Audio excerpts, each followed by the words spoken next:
This documentary is about people being able to tell their truth or tell their version of the story. And the only thing I wish we were able to have Diddy be in the doc. So he could have said some things that, make people understand why people are saying these things about him. But could he really make you understand? I mean, we've heard a lot of things we didn't want to hear. You're now tuned to the Only One Mic podcast, Mic Drop Show. I'm your host, Carl Gerard, and we've got two stories right now that's shaking the culture from two completely different worlds. We got one from hip-hop royalty and one from the Wild West of the live stream influence. Both raise serious questions about power, accountability, and where we draw the line as a culture. So let's take this ride, y'all. We're going to get into it. The first one, Sean Combs, Count Diddy.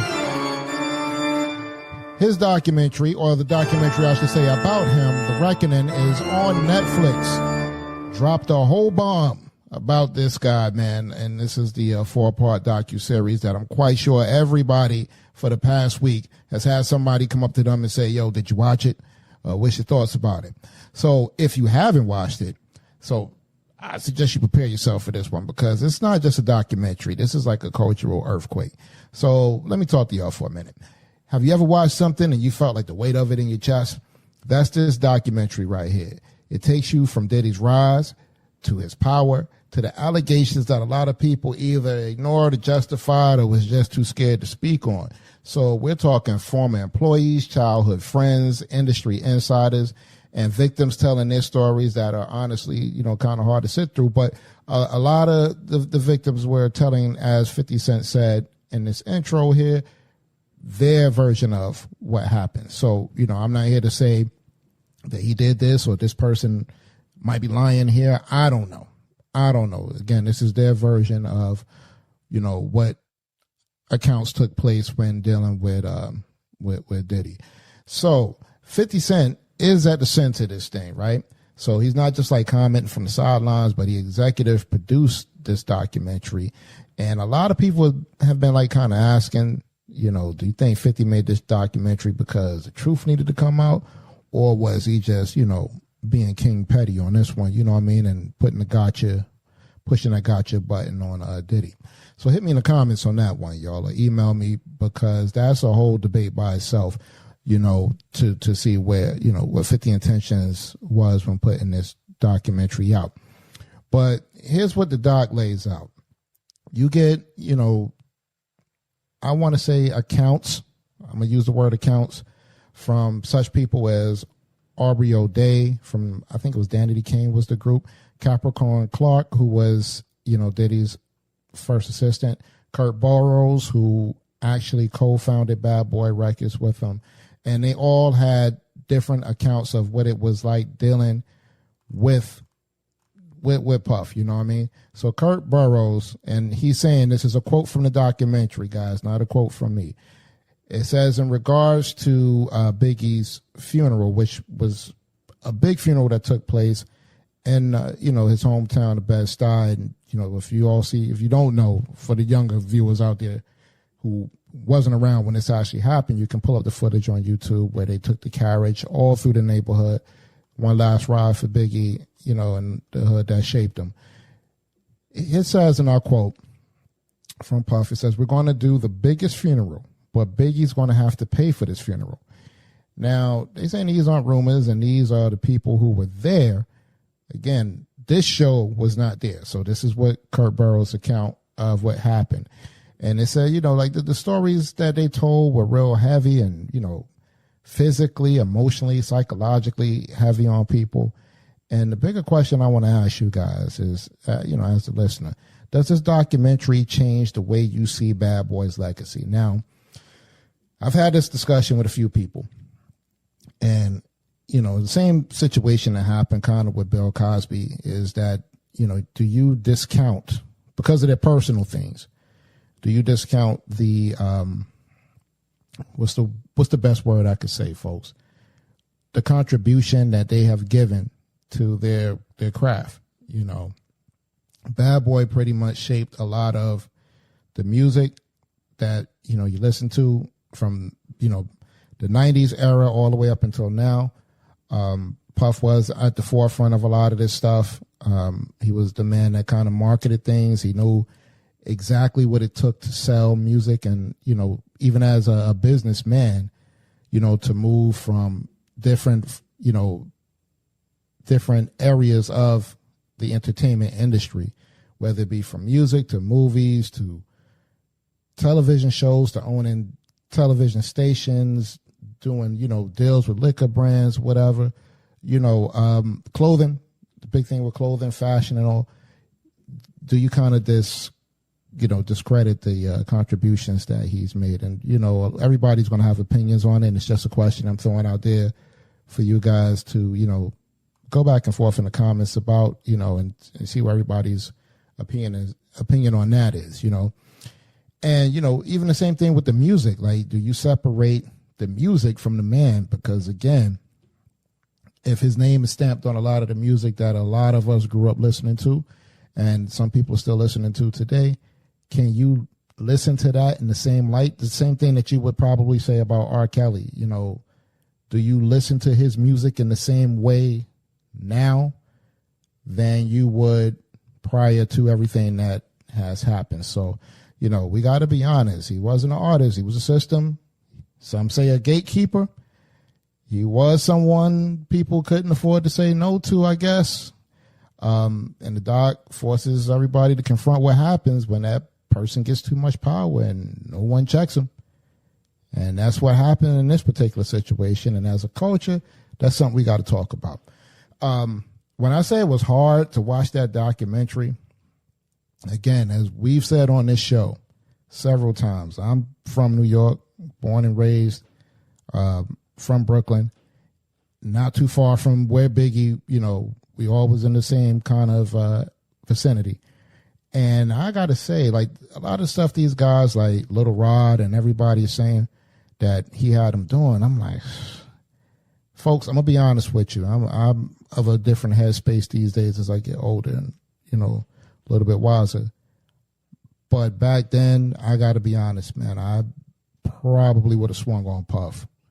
I know I probably wouldn't have walked out that room in one piece, but we're going to establish one thing, that you dealing with a man on this one. You know what I mean? Certain things, when I listen a lot, to Little Rod's accounts and, some of the stuff that we already knew, as people who grew up with this, already heard these accounts and everything. It's just that now it's on Netflix is, it's public. The whole, public is getting the knowledge, the knowledge that a lot of people might have had back then. Or I should say knowledge. That's a bad choice of words. But a lot of the things that we may have heard about Puff and his practices. Listen, you can't want something that much, folks, that you're willing to allow someone to humiliate you to get it. And a lot of the stuff from the Making a Band situation back in the day and all, making people walk for cheesecake and, constantly, critiquing somebody's looks and things like that.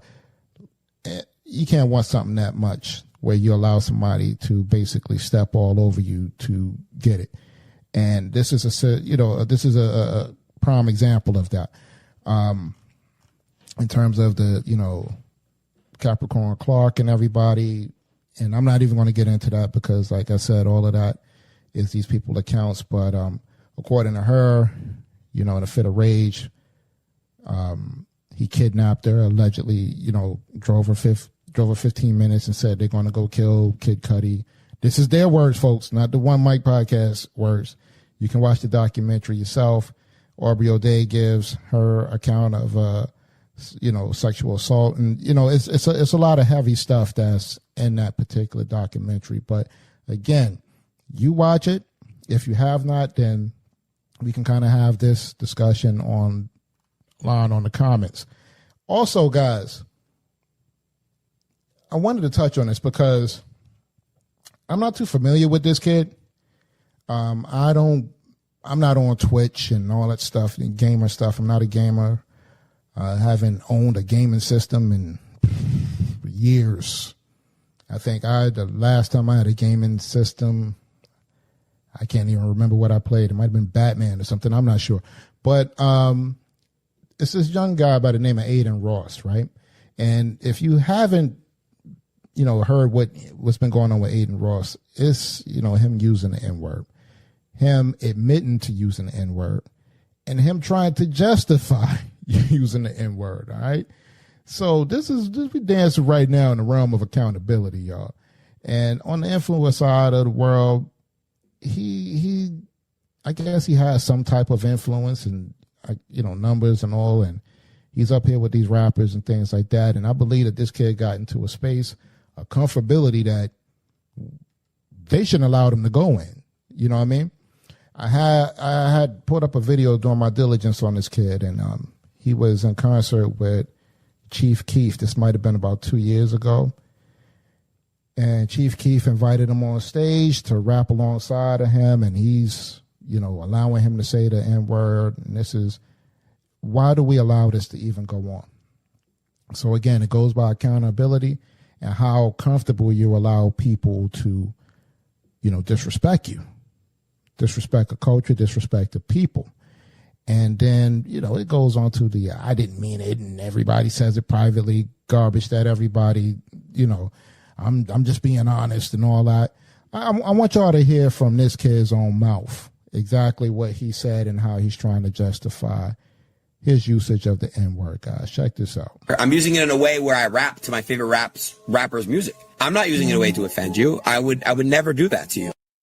All right, so come on, y'all. Are we going to really accept that as a excuse for you to say this thing with impunity and nobody says nothing, nobody checks him? So, he's 24 years old. He has a massive platform. He has millions of followers. He was on Twitch. I believe he was banned off of Twitch. He collaborated with several rappers, NBA players, viral celebrities. He lives off attention. But the problem is he's doing this without any restraints. Like, for all the people I named for you guys that he's dealing with, nobody's checking him. Now, if they are checking him, folks, and again, I don't keep up with Twitch and all this stuff like that, let me know in the comments if you do, have a few people that, or know of a few people that might have checked him and everybody. Because and again, in my diligence, I've heard people who say they know people who know him that says he does this all the time. He's not the only one. It was a kid. And guys, you can hit me in the comments with this guy's name that was on the Breakfast Club. Pull this up. When Just Hilarious was taking him to task over that. You know what I mean? And I think that these, little Twitch kids and whatnot, they get on here and they get a little bit too comfortable, all right? We had a conversation some time ago, and you can pull up an old episode with Dr. Rob Eichmann, who wrote the book. It's called When the Hood Comes Off. It's Confronting Racism in the Digital Age. And funny enough, we discussed this topic, oh my gosh, it was about a year ago, maybe about a year or so ago. We discussed this very same topic, guys. I want y'all to check out what he had to say on the subject. Dr. Rob Eichmann. Man, so there are two things in there, right? So one is comfort level using the N-word. And I do think so. I think that some white folks feel ownership of the word because of the music that they love. I once checked somebody for using the N-word when he was rapping some Jay-Z, and he was like, I would never censor myself and disrespect Jay-Z like that. Are you joking? You know what I'm saying? Like how dare you? He was militant about it. Wow. Yeah, right. And so it's like, yes, I do think that people feel a license to do that, and that's something, right? I talk about Kendrick and Vince Staples later on in chapter 6, where I'm going into right, like telling a story of seeing Kendrick concerts where everybody, right, like the song where he like, where you at, where you from, right, and he says it 4 or 5 times in 10 seconds, and just thousands of people in the crowd saying it with him and feeling like they have ownership of that term, and like where it would. So I'm gonna stop it right there. So that's the problem, feeling like you have ownership of that term. Now, Shannon Sharp had the conversations he normally have with Chad Johnson, and he spoke on this. But I'm going to give you guys some context because I'm not going to play the whole thing. But Shannon Sharp was going off on this particular subject, and he was saying that it's funny how, nobody has a problem with dropping the N-word, but he actually pointed out two groups of people that people will not, say anything derogatory about without any backlash. So we have people who feel comfortable, basically openly disrespecting black people, but there's two groups, one being the alphabet community, to be honest with you, and the other being this. There's another country that has a white and blue flag with a star on it. No, it's not. It's not even close. Oh, they own every damn thing. Exactly. Yeah. Well, okay. I bet. Why don't he say something about derogatory about that? Why he don't rap that? Oh, he want to create content. You told me you're a content creator. Hey, create some content. They own everything, boy. You hear me? Behind every boy. If you was to peel back the layers, yeah, man, I ain't. I'm gonna leave that alone. That's all I'm saying. See, people don't have no problem saying that. But boy,